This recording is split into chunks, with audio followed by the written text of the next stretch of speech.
the Rested TV series, the new Masquerade.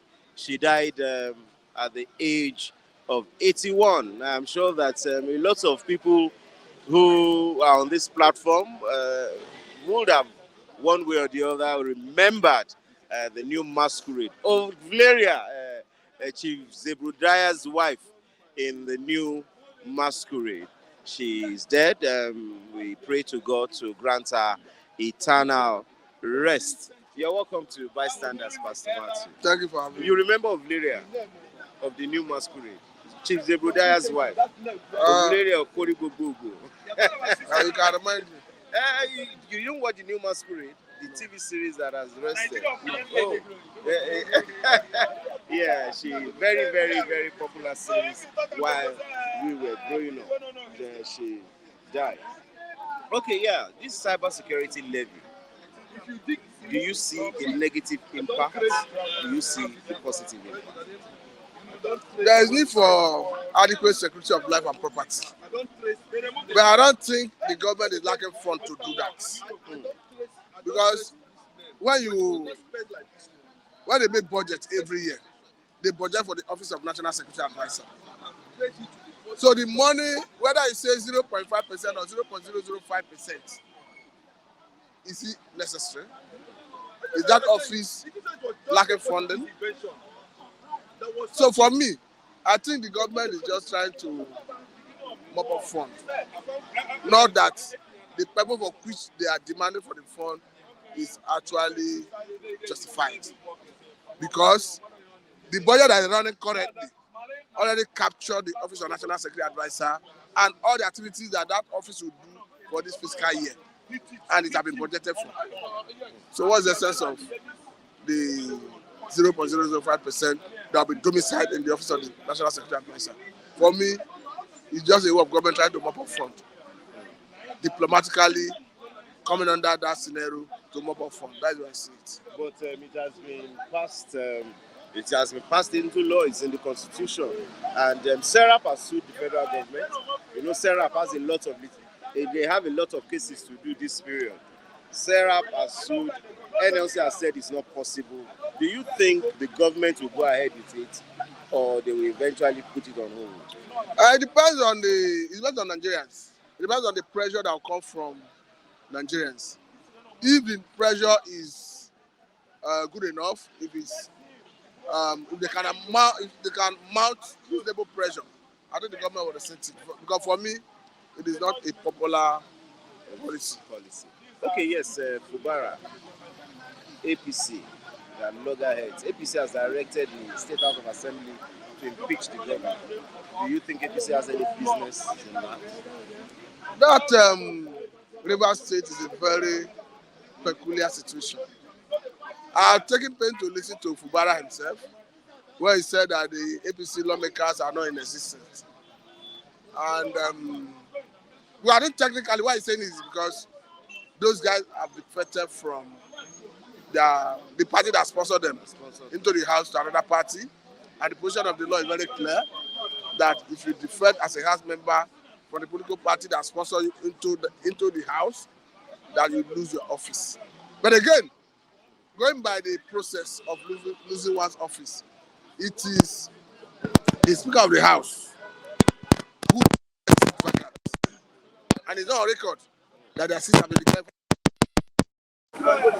And his supporter may be speaking from, because I know that once there's such move, they will rush to court to ask court to declare the house illegal.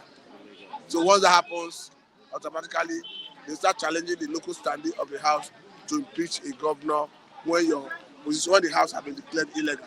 So we are likely going to see serious legal fireworks if the house made the threat to commence impeachment process against the man. But let me say that even Fubara himself saw her at a point be fired, according to my considered opinion. Because for me, I didn't see the reason the factional speaker that was loyal to him, I don't see the reason he would have advised him to resign, though he's his current chief of staff. Well, however I look at it, court has legitimized the leadership of the house that is loyal to Wiki.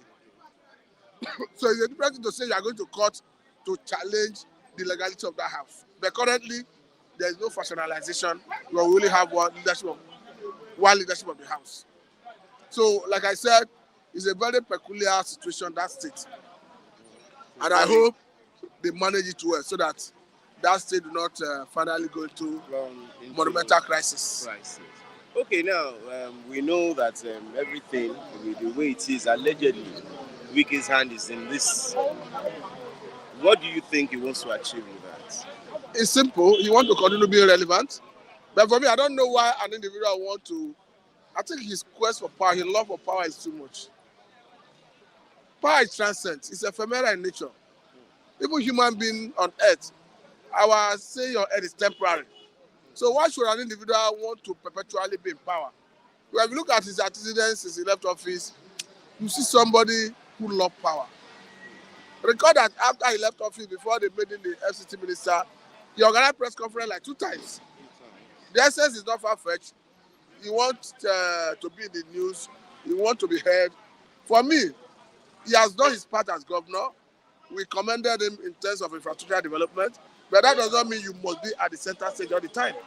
So I think he should realize that there's time for everything. That he has done his 8 years as a governor. He should allow other people to do their own. So that is why I see it. Okay, now there's been some news that some headsmen, some Boko Haram, have been plunging, they have been entering into some villages in the southwest. It's not only southwest, even in the south. You see, the problem we have is that railway that run from north through north central to south. From what we understand, they're coming through the railway. They even kidnap people from all the way from Kogi. In the night, they start walking along that railway. So anywhere they break and meet them, they enter bush. So by the time they come in their number, any community they see, any forest, they hibernate them. They start operating from there. So I think it's a national problem. It's a national crisis. That is why we have been calling on federal government to allow state police. Because for me, the state we find ourselves, state police is the way to go. And even in my local government, particularly the sister local government to my local government, is part of my own federal constituency. I'm talking about the North East, where the immediate past governor of Delta State hail from. The activity of these Fulani herders or called Boko Haram is at alarming stage. They are shooting people indiscriminately, maiming, killing, raping, and like I told you, they come through that rail line. So it's not just like I told you, it's not just southwest. I think the panacea is state police. Because if you allow state police, at least when they recruit people who are from those localities, empower them in terms of the arms to combat crime, I think they can nip it in the bud. But for now, federal police, I don't think they'll be able to address it. Thank you very much. Thank you for having me.